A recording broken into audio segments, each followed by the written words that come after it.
السلام علیکم. آپ سن رہے ہیں رفا ایف ایم 102.2 اور میں ہوں خواجہ مطیع الرحمان. پروگرام آج کی بات کے ساتھ. سامعین، دلوں میں محبتیں پیدا کرنا اور قدورتیں دور کرنا کسی بھی پرامن معاشرے کے لیے بہت اہم چیز ہے. افراد میں بہترین تعلقات ہی ایک عمدہ معاشرے کی نشانی ہے. ارشاد باری تعالیٰ ہے، اور اگر مومنوں کے دو گروہ آپس میں لڑ پڑیں تو تم ان کے درمیان صلح کرا دو. حضور نبی کریم صلی اللہ علیہ وسلم نے لوگوں کے درمیان اصلاح کرنے کی عمدہ مثالیں قائم کی. آپ اہل ایمان اور مشرکوں کے درمیان صلح کراتے. آپ صلی اللہ علیہ وسلم اپنی حکمت و دانائی، نبوی عصمت اور ربانی رہبری سے میاں بیوی، دوستوں اور پڑوسیوں کے آپس کے جھگڑے ختم کرواتے. اسی ضمن میں آج میں آپ کے لیے جو تحریر پیش کروں گا اس کا عنوان ہے صلح کی قدر و منزلت، جس کو لکھا ہے ڈاکٹر عائز القرنی اور اس کا ترجمہ کیا ہے مولانا محمد عثمان منیب نے. آپ صلی اللہ علیہ وسلم ہر اصلاحی کام نہایت کامیابی اور مہارت سے انجام دیتے، جس کے نہایت عمدہ نتائج نکلتے. جھگڑنے والوں کے درمیان صلح کراتے، فتنوں کو دباتے، اختلافات ختم کراتے، صلح کو بگاڑ پر ترجیح دیتے اور حق لینے پر اصرار کی بجائے عفو و درگزر سے کام لیتے. آپ صلی اللہ علیہ وسلم نے ان لوگوں کو بھی جوڑا جن کے دلوں میں باہم قدورتیں اور نفرتیں تھیں. لوگوں کے درمیان صلح کرانے کو نیکی کا سب سے عظیم دروازہ اور اطاعت کا سب سے جلیل القدر راستہ قرار دیا، کیونکہ اس سے دل جڑتے ہیں، انہیں تسکین ملتی ہے، اتفاق و اتحاد کی فضا پیدا ہوتی ہے اور فتنوں کا کلمہ کما ہوتا ہے. ارشاد باری تعالیٰ ہے، ان کی اکثر خفیہ سرگوشیوں میں کوئی بھلائی نہیں ہوتی، مگر جو شخص صدقے یا نیکی یا لوگوں کے درمیان صلح کا حکم دے تو یہ اچھی بات ہے، اور جو کوئی اللہ کی رضا حاصل کرنے کے لیے ایسا کرے تو ہم اس سے جلد بہت بڑا اجر عطا کریں گے.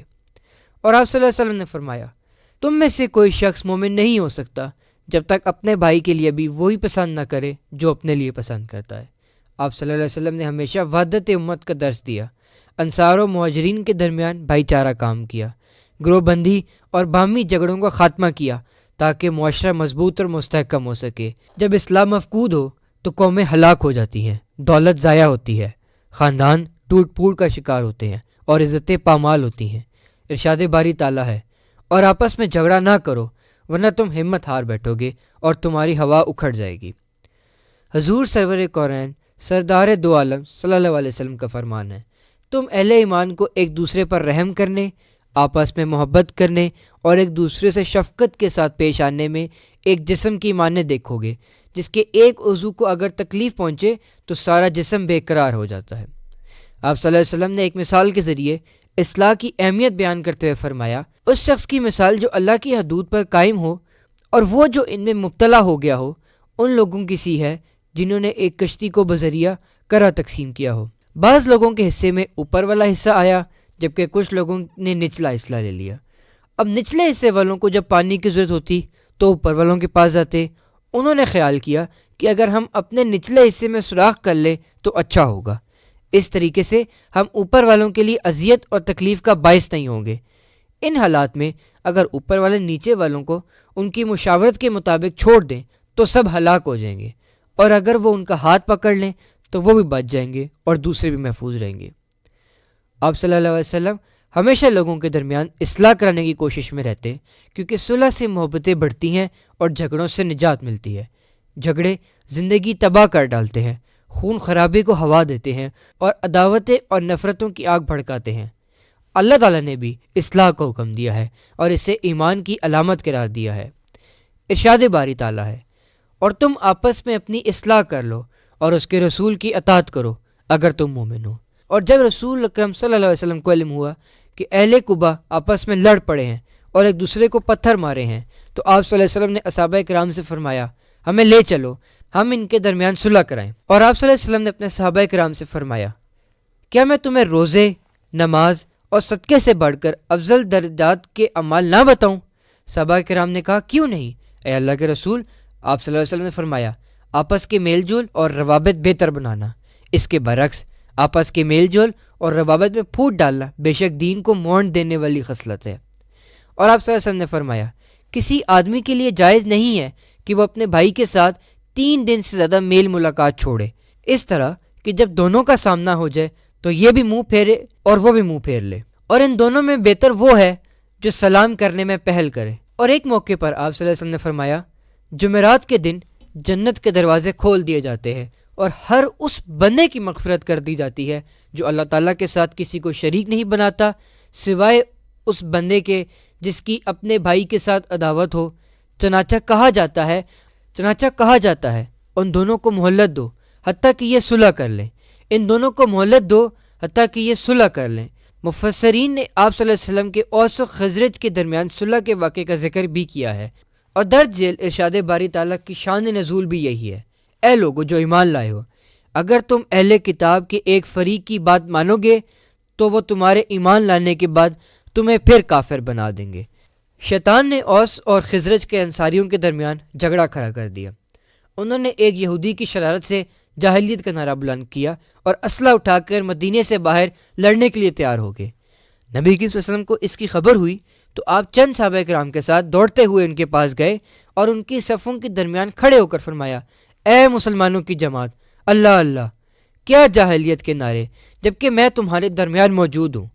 اللہ نے تمہیں اسلام کی ہدایت دی ہے، اس کے ساتھ تمہیں عزت دی ہے، جاہلیت کے معاملات سے خلاصی بخشی ہے، کفر سے نجات عطا کی ہے اور اسلام کے ساتھ تمہارے درمیان الفت پیدا کی ہے۔ کیا تم اس کے بعد دوبارہ کفر کی طرف لوٹنا چاہتے ہو؟ پھر آپ صلی اللہ علیہ وسلم نے انہیں اسلام کی نعمت کا احساس دلایا تو ان کی روحوں کو قرار آیا اور آنکھیں کھلی اور پھر وہ ایک دوسرے کے گلے لگ کر رونے لگے۔